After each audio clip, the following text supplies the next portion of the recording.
عورت بھی کیا عجیب شے ہے، اگر رہنے پہ آئے تو ایک جھوپڑی میں بھی رہ لیتی ہے، اور نہ رہنا چاہے تو بڑے بڑے محلوں کو بھی ٹھکرا دیتی ہے۔ اور وہ یہ بات بہت اچھے طریقے سے سمجھ گئے تھے کہ وہ ٹھکرائے جا چکے ہیں۔ 5 سال بعد 5 سال بعد وہ 2 سال کا بیٹا اب 7 سال کا ہو چکا تھا۔ آج اس کی 7ویں سالگرہ تھی اور وہ پورا دن اپنے باپ کا انتظار کر رہا تھا کہ اب وہ آئیں گے، لیکن ایسا کچھ نہیں ہوا۔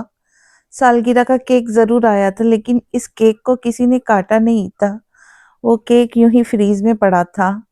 رات کے 9 بجے کے قریب وہ گھر میں داخل ہوئے، شاید کسی بزنس پارٹی سے آ رہے تھے، اور ان کے ساتھ ان کی خوبصورت سیکرٹری بھی موجود تھی جس کا نام تھا رضیہ، جو شاید کسی کام سے ان کے ساتھ آئی تھی۔ ایک اور آدمی بھی تھا۔ وہ تینوں صوفے پہ بیٹھے ہوئے تھے، کسی چیز کو ڈسکس کر رہے تھے۔ بچے کو آواز آئی کہ اس کا باپ اب گھر میں داخل ہو چکا ہے۔ وہ فوراً اپنے کمرے کا دروازہ کھول کر باہر آیا، نیچے جھانکا۔ سامنے نیچے بڑے صوفے لگے ہوئے تھے۔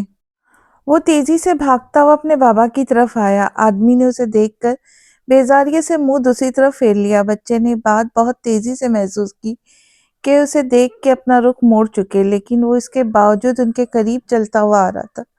دوسرا آدمی جو ان کے ساتھ آیا تھا، وہ فائل لے کر وہاں سے اٹھ کھڑا ہوا اور باہر کو چلا گیا، جبکہ وہ لڑکی اور وہ وہیں صوفے پہ بیٹھے رہے۔ کیا تم ملازمہ سے کہہ کے 2 کپ کافی بنوا دوں گی پلیز؟ انہوں نے اپنے سیکرٹری کو دیکھتے ہوئے کہا۔ جی سر، بالکل، وہ نزاکت سے کہتی ہوئی اٹھ کھڑی ہوئی۔ اس خوبصورت سی لڑکی نے اس وقت جینز اور ٹاپ پہنا ہوا تھا، بالوں کو ڈائی کیا ہوا تھا اور کھانا اور کھلا چھوڑا ہوا تھا۔ وہ بچہ اب قدم قدم چلتا ہوا اپنے باپ کے سامنے آ کھڑا ہوا۔ السلام علیکم بابا، اس نے محبت سے اپنے باپ کو دیکھتے ہوئے کہا۔ میں آپ کا کب سے انتظار کر رہا تھا۔ کیا آپ میرے ساتھ میری برتھ ڈے سیلیبریٹ کریں گے؟ میں نے ابھی تک کیک بھی نہیں کاٹا اور ڈنر بھی نہیں کیا ہے۔ میں آپ کا ہی انتظار کر رہا تھا۔ میرا انتظار کرنے کی تمہیں کوئی ضرورت نہیں، جاؤ جا کر کھانا کھاؤ اور سو جاؤ۔ بچے کو یوں لگا جیسے اس نے کچھ غلط سن لیا ہے۔ بابا، آج میری برتھ ڈے ہے، اس بچے نے ذرا رک کر اور ٹھہر کر کہا کہ اس کا باپ اس کی آواز سن لے۔ تو میں کیا کروں، تمہاری برتھ ڈے ہے، مجھ پر پیدا ہو کے کوئی کون سا احسان کیا ہے تم نے؟ وہ اس کا ایک بازو پکڑ کر غصے سے بولے۔ بچے کی آنکھوں میں آنسو آ گئے۔ کیا آپ میرے ساتھ میری برتھ ڈے سیلیبریٹ نہیں کریں گے؟ نہیں، سخت لہجے میں جواب دیا گیا تو وہ خاموش ہو گیا۔ آپ میرے ساتھ ایسا کیوں کرتے ہو؟ وہ لڑکی جو کچن میں کافی کا بولنے گئی تھی، نزاکت سے دوبارہ وہیں آ کر بیٹھ گئی تھی جہاں سے اٹھی تھی۔ آدمی نے کوئی جواب نہیں دیا۔ بچے نے ایک نظر اس لڑکی کو دیکھا۔ یہ کوئی نئی عورت تھی جو ان کے ساتھ تھی۔ آپ میرے ساتھ ایسا کیوں کرتے ہیں بابا؟ اسے واقعی میں جواب چاہیے تھا۔ وہ جیسے جیسے بڑا ہو رہا تھا، اس کے سوال کرنے کی، سوچنے کی صلاحیت بھی بڑھتی جا رہی تھی۔ وہ چیزوں کو دیکھتا تھا، سمجھتا تھا کہ یہ سب کیا ہو رہا ہے۔ وہ عورتیں کون ہیں جو اس کے باپ کے ساتھ ہوتی ہے اور کچھ وقت کے بعد غائب ہو جاتی ہے، اور پھر کوئی نئی عورت آ جاتی ہے؟ یہ سب کیا چل رہا تھا؟ اسے سمجھ نہیں آ رہا تھا۔ سمجھ آ رہی تھی تو صرف ایک چیز، اور وہ چیز تھی اس کے باپ کی بے رحمی۔ پتہ ہے دنیا میں سب سے زیادہ خطرناک اور خوفناک چیز کیا ہوتی ہے؟ ماں باپ کا بے رحم ہو جانا۔ آپ میرے ساتھ ہمیشہ ایسا کیوں کرتے ہیں؟ آپ دوسروں کو وقت دیتے لیکن مجھے نہیں دیتے۔ میں صبح سے آپ کا انتظار کر رہا ہوں لیکن آپ نہیں آئے۔ آپ کے انتظار میں نے نہ تو کھانا کھایا ہے اور نہ ہی کیک کاٹا ہے۔ میں اس وقت بہت تھک گیا ہوں، جاؤ جا کر سو جاؤ۔ میرا اس وقت تمہاری برتھ ڈے سیلیبریٹ کرنے کا کوئی ارادہ نہیں ہے۔ وہ بے حد صاف گوئی سے اس کا دل توڑ گئے تھے۔ لیکن میں کافی دیر سے آپ کا انتظار کر رہا ہوں۔ وہ خوبصورت سا بچہ اس وقت نیلے رنگ کی شرٹ میں ملبوس تھا۔ اس شرٹ کی آستینیں نہیں تھی، نیچے اس نے سیاہ رنگ کی پہن رکھی تھی۔ بال ماتھے پہ بکھرے ہوئے تھے اور پیروں میں سیاہ رنگ کے جوتے پہن رکھے تھے۔ تمہیں میری آواز نہیں آتی؟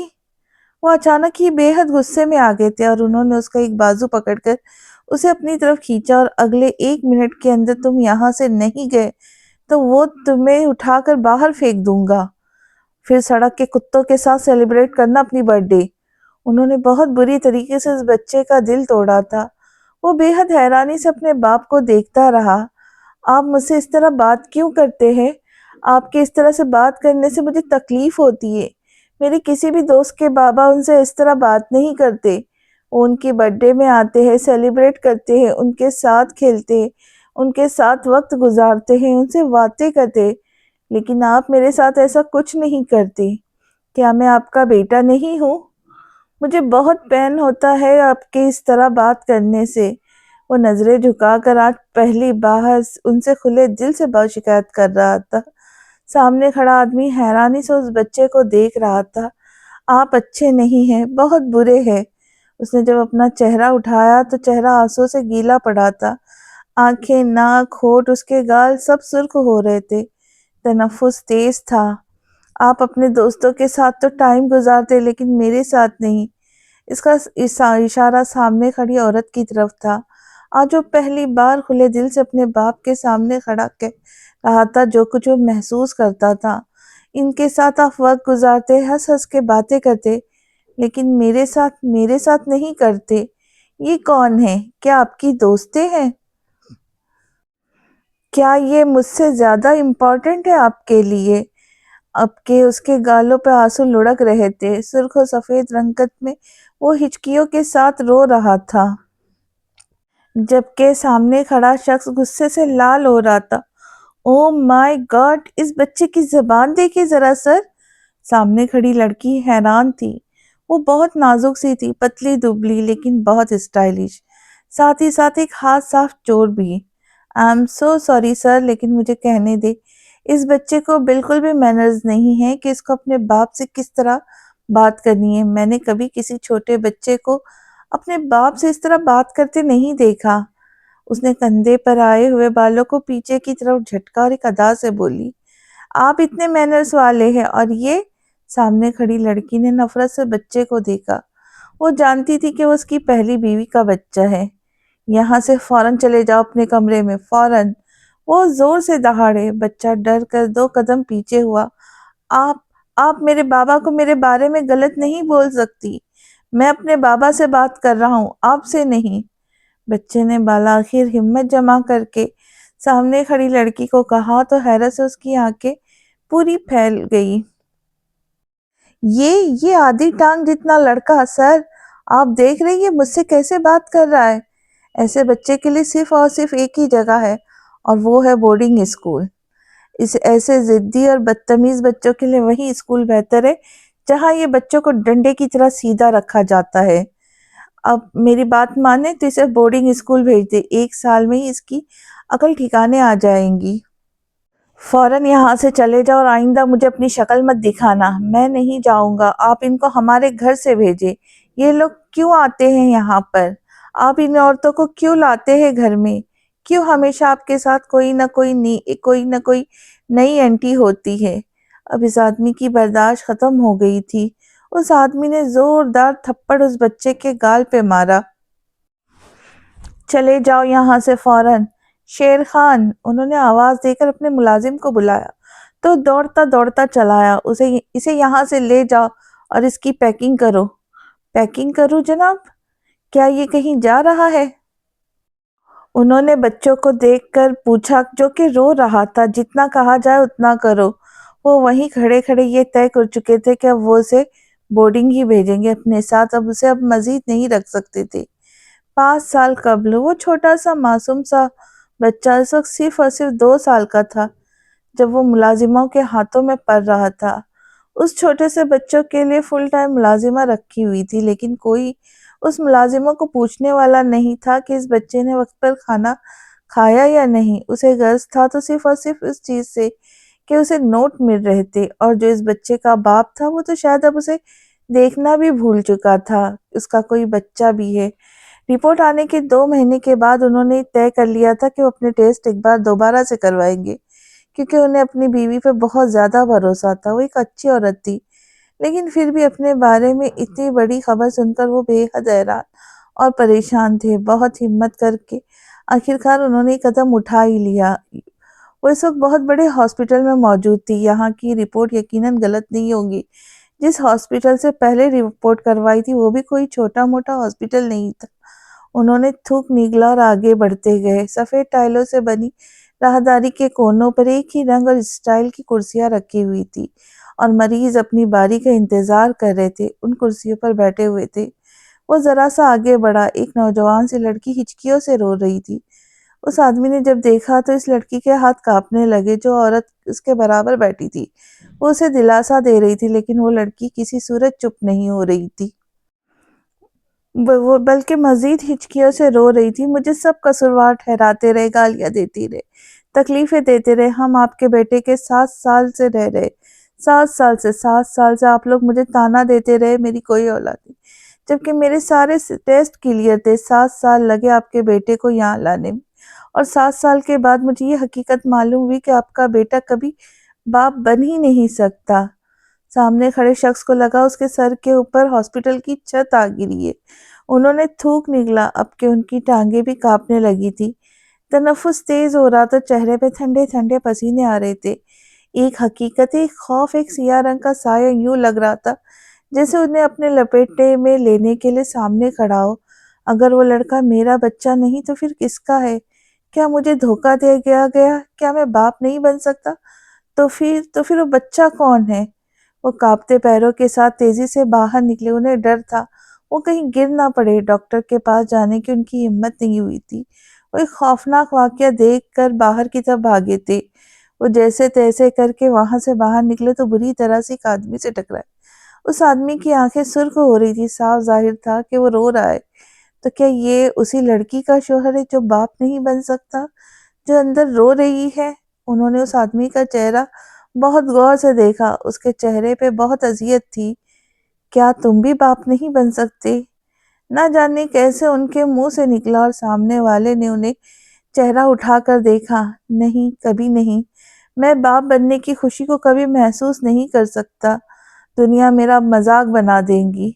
اس شخص کو یوں لگا جیسے آکسیجن کی کمی ہو رہی ہے۔ ان کا سیاہ چہرہ سفید پڑتا جا رہا ہے۔ تکلیف تھی جو ہر طرف پھیلی ہوئی تھی۔ خوف تھا جو انہیں چاروں طرف سے گھیرا ہوا تھا۔ ہو سکتا ہے وہ تمہارا بیٹا نہ ہو۔ کسی عورت کے الفاظ ان کے کانوں میں تیزی سے گونج رہے تھے۔ مجھے معاف کیجیے گا لیکن آپ باپ نہیں بن سکتے۔ وہ تقریباً بھاگتے ہوئے اپنی گاڑی تک پہنچے تھے۔ ہر چیز تہس نہس ہو گئی تھی۔ سارے اعتبار ٹوٹ گئے تھے۔ دھوکے کی بدبو ہر طرف پھیل چکی تھی۔ محبت کے پھول سڑ چکے تھے اور ان میں سے شدید قسم کی بدبو آ رہی تھی۔ محبت کے ذریعے لوگ دھوکہ کیوں دیتے ہیں؟ کیوں محبت کرنے والوں کا دل توڑ دیتے ہیں؟ ہمیشہ وہی شخص زیادہ تکلیف کیوں اٹھاتا ہے جس نے سچی محبت کی ہو؟ ہمیشہ دھوکہ ہی کیوں اس کا مقدر بنتا ہے؟ کیوں؟ اسی لمحے ایک بیمار عورت کی آواز اس کے کانوں میں زور سے گونجی۔ یہ میری وصیت ہے کہ آپ میرے بچے کو ہمیشہ اپنے ساتھ رکھیے گا، اسے خود سے جدا مت کیجیے گا۔ رشتوں کی دنیا اکثر محبت کے لبادے میں چھپے زخم دیتی ہے۔ جان ایلیا کہتے ہیں، رشتوں کی حقیقت بھی عجب نکلی ہے جان۔ سب چہرے پہ تھے اپنے مگر دل میں کوئی نہ تھا۔ پروین شاکر کے لفظ اور زیادہ چھپتے ہیں۔ جس سے سب سے زیادہ امید رکھی تھی اسی نے سب سے زیادہ تکلیف دی ہے۔ منیر نیازی کا تجربہ گویا رشتوں کی سرد مہری کو آئینہ دکھا دیتا ہے۔ میں جن کو قریب سے جانتا تھا وہ سبھی مجھے پرایا لگے۔ یہی کڑوا سچ احمد فراز کی زبانی کچھ یوں جھلکتا ہے۔ تمہیں چاہا بھی تمہارے ستم سہ کر، اب تم سے نفرت بھی محبت کی طرح ہے۔ اور آخر میں جان ایلیا پھر یاد آتے ہیں، گویا ہر رشتہ ایک غلط فہمی میں بدل گیا ہو۔ تم سے بدگمانی ہو گئی ہے، یعنی ایک کہانی ہو گئی ہے۔ آفس کا ماحول ویسا ہی تھا، مصروف سا۔ ہر کوئی اپنے اپنے کام میں مگن تھا۔ لیپ ٹاپ پر چلتی تیز تیز انگلیاں اور پرنٹر سے نکلتے ہوئے کاغذ جن پہ سیاہ رنگ کی سیاہی سے لکھا گیا تھا۔ ماحول مصروف سا تھا۔ صبح کو اترے ہوئے کافی وقت ہو چکا تھا۔ آفس کے شیشوں سے سورج کی تیز روشنی چھن چھن کر آگ کے کانچ کی ٹیبلوں پر گر کر پھیل رہی تھی۔ دور آسمان بالکل صاف تھا۔ سورج اپنی پوری آب و تاب سے جگمگا رہا تھا۔ ایسے میں ایک بے حد ہینڈسم لڑکا اپنی کرسی پر بیٹھا لیپ ٹاپ پر کچھ لکھ رہا تھا۔ اس کی آنکھیں سکڑی ہوئی تھی، ماتھے پہ بل تھے اور چہرے پہ تناؤ۔ اچانک لیپ ٹاپ پر کام کرتی ہوئی اس کی انگلیاں تیزی سے تھمنے لگی۔ سامنے وہی ڈیزائنر بالکل واضح تھا جس کی اسے تلاش تھی۔ ڈیزائن ریڈی تھی۔ ان تمام ڈیزائنز کو ریڈی کر کے مال ڈیلیور کرنا تھا۔ مکمل مال کی ڈیلیوری اور قیمت تقریباً 20 لاکھ روپے سے زیادہ کی تھی۔ مظہر خان کو اور اس کی کمپنی کو یہ کام جلد از جلد مکمل کرنا تھا۔ یہ وہی کانٹریکٹ تھا جس پر رضیہ شوکت بے حد خوش تھی۔ انہیں مظہر خان کی وجہ سے 2 بہترین جویلری میکنگ کانٹریکٹ ملے تھے، جس میں سے ایک کی قیمت 20 لاکھ تھی اور دوسرے کی 36 لاکھ۔ اس نے اپنی ٹیبل پر پڑی ہوئی کافی اٹھائی اور گھونٹ گھونٹ بھرنے لگا۔ کپ نیچے ٹیبل پر رکھا، پھر نرم آنکھوں سے کافی میں سے اٹھتا دھواں دیکھتا رہا۔ آہستہ آہستہ دھوئے میں تکلیف دہ ماضی ایک بار پھر سے گھلنے لگا۔ ذہن کے اسکرین پر تمام واقعات بالکل واضح تھے۔ اس نے اپنی آنکھیں کرب سے زور سے بند کی۔ وہ بہت دور جا چکا تھا، اتنا دور جب وہ ایک سوان ہوا کرتا تھا، تنہا، اکیلا، خاموش پانیوں پہ تیرتا ہوا پرندہ۔ ایک لڑکی جس کے بال چھوٹی تھی، باریک ہیل سے ٹک ٹک کرتی ہوئی آفس کے اندر داخل ہوئی۔ ٹائٹ جینس کے اوپر شارٹ ٹی شرٹ پہنے ہوئے اس کا فگر خوب واضح ہو رہا تھا۔ بال کو اسٹائلش طریقے سے کاٹا ہوا تھا، خوب سارا میک اپ چہرے پہ سجایا ہوا تھا۔ اس نے کمرے کا دروازہ کھولا، مسکراتے ہوئے کمرے کے اندر داخل ہوئی۔ سامنے ہی سیاہ رنگ کے شخص بیٹھا تھا جو اسے مسکرا کر دیکھ رہا تھا۔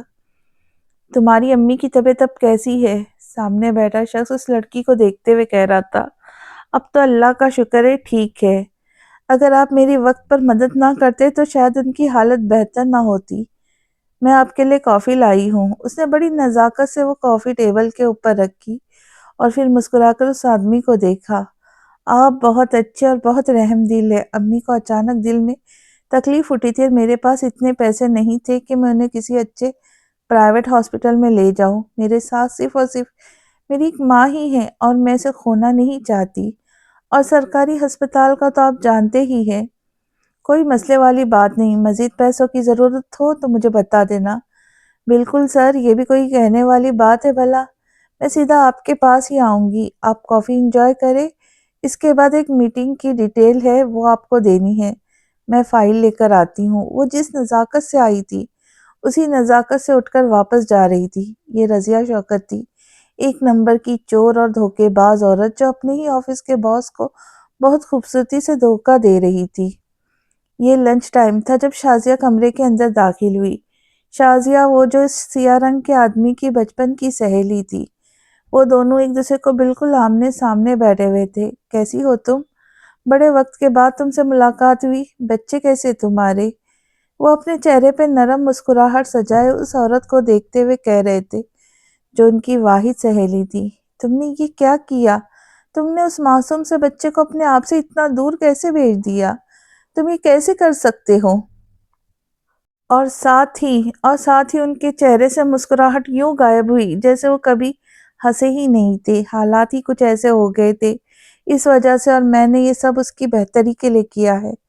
انہوں نے حقیقت نہیں بتائی تھی کہ حقیقت کیا تھی۔ وہ حقیقت بتا کر اپنے آپ کو مزید بے عزت اور رسوا نہیں کرنا چاہتے تھے، لہٰذا وہ خاموش رہے۔ ایسی کون سی مجبوری تھی کہ تم نے اتنے چھوٹے بیٹے کو بورڈنگ اسکول میں بھیج دیا؟ کیا تم مجھے بتانا پسند کرو گے؟ مجھے یہ ایسا لگ رہا تھا وہ یہاں رہ کر بدتمیز ہو رہا ہے۔ میں چاہتا ہوں کہ وہ انڈیپینڈنٹلی اپنے سارے کام کرے۔ میں اسے ایک مضبوط بچہ دیکھنا چاہتا ہوں، اس وجہ سے میں نے اسے خود سے دور بھیجا ہے۔ یہ کہتے ہوئے انہوں نے تیزی سے اپنی دوست سے نظریں چرائی۔ تمہارا بچہ اور بدتمیز؟ ہرگز نہیں، میں یہ بات نہیں مان سکتی۔ اتنا خاموش رہنے والا بچہ بدتمیز کیسے ہو سکتا ہے؟ میں نے آج تک اسے کبھی بدتمیزی کرتے ہوئے نہیں دیکھا۔ تم نے نہیں دیکھا تو اس کا مطلب یہ نہیں ہے نا کہ وہ بدتمیزی نہیں کرتا اور میں اس کا باپ ہوں، بہتر ہی فیصلہ کروں گا، تم پریشان مت ہو۔ مجھے تمہارا یہ فیصلہ سمجھ نہیں آیا، کیا تمہارا رویہ تمہارے بچے کے ساتھ مناسب ہے؟ لمحے بھر کو وہ بالکل خاموش ہو گئے۔ ہاں بالکل ٹھیک ہے ہم دونوں کا رویہ ایک دوسرے کے ساتھ۔ اچھا تم مجھے چھوڑو، یہ بتاؤ تمہارے بچے کیسے ہیں؟ بچے میرے بالکل ٹھیک ہے، لیکن ولید نے مجھے تنگ کر کے رکھا ہے۔ کیوں؟ اب کیا ہوا؟ اب کیوں تنگ کر رہا ہے وہ تمہیں؟ بس تم جانتے ہو اس کو، کل ہم دونوں کی اتنی لڑائی ہوئی کہ مجھے کہتا ہے کہ میں تمہیں طلاق دے دوں گا اور بچے ساری زندگی تم خود اکیلی پالوں گی۔ ابھی بھی میں اکیلی ہی پا رہی ہوں، لیکن پھر بھی کم از کم مجھے ایک آدمی کا تو سہارا ہے، بھلے ہی نام کا ہو لیکن ہے تو۔ تم ٹھیک کہہ رہی ہو، تمہارے بچے ابھی چھوٹے ہیں، تم اپنے گھر کو بچانے کی کوشش کرو۔ ولید جیسے آدمی کے ساتھ گزارا مشکل ہے، میں جانتا ہوں، لیکن تمہارے پاس کوئی اور چوائس نہیں، تم خود بھی اسے چھوڑنا نہیں چاہ رہی اپنے بچوں کی وجہ سے، خاص طور پر اپنی بیٹی کی وجہ سے۔ ہاں دراصل میں یہاں سے تم سے ایک بات کرنے کے لیے آئی تھی۔ ہاں بولو کیا بات ہے؟ مجھے دراصل تمہارے گھر کے پیپرز چاہیے تھے، اس گھر پہ جہاں پر ہم رہ رہے ہیں، مجھے کچھ کام ہے۔ شازیہ نظریں چراتے ہوئے اپنے دوست سے کہہ رہی تھی۔ تمہیں کیا کام ہے ان پیپر سے؟ وہ دراصل میں اور ولید ایک اور جگہ گھر دیکھ رہے کر آئے، ہم چاہتے ہیں کہ ہم اس گھر کو آنے والے وقتوں میں خرید لیں۔ میں بس پیپرز کو دیکھنا چاہتی ہوں کس طریقے کے ہوتے، کیا پلیز تم میری مدد کر سکتے ہو؟ ولید مجھے بہت انسسٹ کر رہا ہے، ورنہ میں کبھی بھی نہیں مانگتی۔ ایک لمحے کے لیے وہ سوچ میں پڑ گئے کہ وہ مکان کے کاغذات میں کیا دیکھیں گی، لیکن انہیں بہت بھروسہ تھا اپنی دوست پر، سو وہ فوراً مان گئے۔ ٹھیک ہے میں تمہیں دے دوں گا۔ اگلے ہفتے دونوں ایک دوسرے سے پھر سے ملے تھے اور اس بار انہوں نے وہ گھر کی فائل شازیہ کو تھما دی تھی۔ میں تمہیں یہ بس کچھ دنوں میں ہی واپس کرنے کی کوشش کرتی ہوں، میں تم سے خود رابطہ کروں گی، تم رابطہ مت کرنا۔ تمہیں پتہ ہے کہ ولید چلاتا ہے، میں جانتا ہوں اسے، تم بالکل بے فکر ہو، جب تمہارا کام ہو جائے تو تم مجھے بتا دینا، میں لے لوں گا۔ اس واقعے کو گزرے ہوئے تقریباً 3 ہفتے ہو چکے تھے، لیکن شازیہ نے اس آدمی سے رابطہ نہیں کیا تھا، اور 2 دن بعد اس کی بڑی بیٹی کی سالگرہ تھی۔ وہ مسلسل اسے رابطہ کرنے کی کوشش کر رہا تھا، لیکن اس کا نمبر نہیں لگ رہا تھا، اور ولید کا نمبر تو خیر اس نے کبھی مانگا ہی نہیں تھا شازیہ سے۔ وہ اس وقت اپنے اپارٹمنٹ کے نیچے کھڑا تھا، ایک بار پھر سے شازیہ کو کال کر رہا تھا، لیکن اس کا نمبر بند تھا، اور شازیہ کی پرانی بات یاد آئی۔ ولید نے مجھے کہا ہے کہ وہ مجھے طلاق دے دے گا۔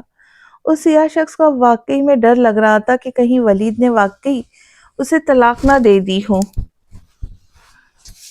ورنہ وہ اس کے بچے کیا کریں گے؟ اس آدمی کے ہاتھ میں اس وقت برتھ ڈے کا کیک تھا، کچھ تحائف تھا جو اس بچی کے لیے لے کر آیا تھا۔ وہ 2 سالوں کے بعد اس کے گھر واپس آ جا رہا تھا، جو اسی کا ہی تھا، اس نے اپنے دوست کو رہنے کے لیے دیا ہوا تھا، جس سے وہ کرایہ نہیں لیتا تھا، اور اس فلور پہ پہنچا، بیل بجائی، 2 بیلوں کے اوپر دروازہ کھول دیا گیا، لیکن دروازہ کھلتے ہی وہ حیران رہ گیا، یہ کون شخص تھا جس نے دروازہ کھولا تھا؟ السلام علیکم، وہ نرم آواز میں کہہ رہا تھا۔ وعلیکم السلام، جی جناب آپ کون؟ سامنے کوئی 35 سالہ آدمی کھڑا تھا جو سیاہ رنگ کے شخص سے مخاطب تھا۔ آپ کون ہیں؟ وہ دراصل میں یہاں اپنی دوست شازیہ سے ملنے آیا تھا، یہ اسی کا گھر ہے۔ معاف کیجیے گا لیکن یہاں پر شازیہ نامی کوئی عورت نہیں رہتی، یہ گھر ہم نے 2 ہفتے پہلے ہی خریدا ہے۔ اس آدمی نے اتنے عام سے لہجے میں کہا کہ وہ آدمی بس سن سا کھڑا رہ گیا۔ آپ کو شاید کوئی غلط فہمی ہوئی، یہ گھر میری دوست شازیہ کا ہے اور اس کے شوہر کا نام ولید ہے، وہ یہاں اپنے 2 بچوں کے ساتھ رہتی ہے۔ آج اس کی بڑی بیٹی کی سالگرہ ہے۔ انہوں نے اپنا لہجہ کافی ہموار رکھا ہوا تھا۔ بالکل ایسے ہی لگا، لیکن جیسا میں نے آپ کو ابھی بتایا، یہاں پر اب شازیہ نامی کوئی عورت نہیں رہتی، یہ گھر ہم خرید چکے، اب یہ گھر ہمارا ہے۔ یہ گھر آپ کیسے خرید سکتے ہیں؟ یہ گھر تو میرا ہے۔ اس آدمی کا صبر کا پیمانہ اب لبریز ہو چکا ہے۔ کیا ہو گیا بھائی، کیسے بات کر رہے ہو؟ یہ گھر ہم لوگوں نے پارٹی کے تھرو خریدا ہے، مکمل رقم دی ہے، ہمارے پاس اس گھر کے کاغذات بھی موجود ہے، چاہے تو دکھا دوں، آپ مطمئن ہو جائیے گا۔ وہ سامنے کھڑے شخص کو لگا کہ اس کے پیروں کے نیچے سے زمین نکل گئی، یہ کیا ہوا تھا اس کے ساتھ؟ کیا ایک اور دھوکہ کسی عورت نے دیا تھا خوبصورتی سے؟